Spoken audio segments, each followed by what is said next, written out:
Hello and welcome to the newsroom on TV360 Nigeria. I am Annetta Felix. The United Nations office in Nigeria has condemned an attack on an internally displaced persons camp in Maiduguri. At least 8 persons were killed and some women abducted by suspected Boko Haram gunmen. The incident, which occurred Wednesday night, is one of the deadliest attacks on civilians and one of the closest to the city of Maiduguri in recent times.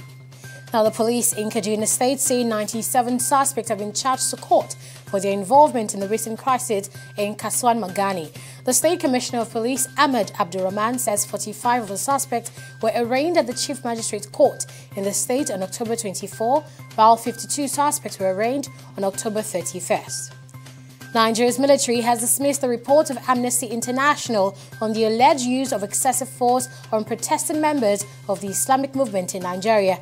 The military and the IMN members, better known as Shiites, had clashed within the Federal Capital Territory for 3 days. Amnesty had accused security agencies of attacking the peaceful Shiite protesters with live ammunition with the intention of killing them. But military spokesman Brigadier General John Ajim had described the cases listed by the human rights group as a figment of its imagination. In politics, Imo State Governor Rochas Okorocha has asked Nigerian President Muhammadu Buhari to call the national chairman of the All Progressives Congress to order. Okorocha says the former governor of Edo State is ruining the party and must be advised to obey the rule of law. The Imo governor also told State House correspondents that President Buhari says he is not aware of Oshomale's decisions and that the national chairman is acting independently. Now, Oshomale has also been criticized by another top member of the APC. The governor of Ogun State, Ibikunle Amosu, is accusing the APC chairman of falling short of all standards of justice and fairness. Amosu has also told Oshomale that the least expected of him is to abide by the party's established guidelines. In Africa, Zimbabwe's President Emmerson Mnangagwa has announced the discovery of potential oil and gas deposits in the country's northern region. The Australian mining firm Invictus Energy, in partnership with the government, is to determine whether commercial drilling is feasible. An exploration well will be sunk by Invictus in Muzarabani district within 2 years.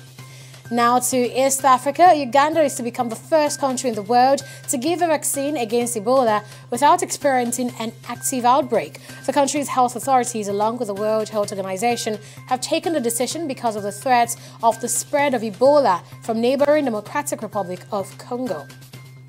Now to news and sports. Nigeria's amputee team has crashed out of the 2018 Amputee World Cup in Mexico. The team lost despite recording an historic 1-0 win over El Salvador in their third Group E game, which is their first ever World Cup win, but it wasn't enough, sadly, to help them advance from the group stage.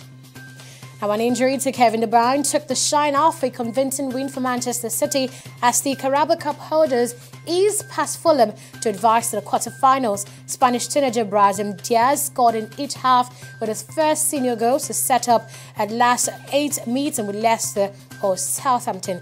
But there was concern before the end for De Bruyne, who grimaced as he limped off 3 minutes from time.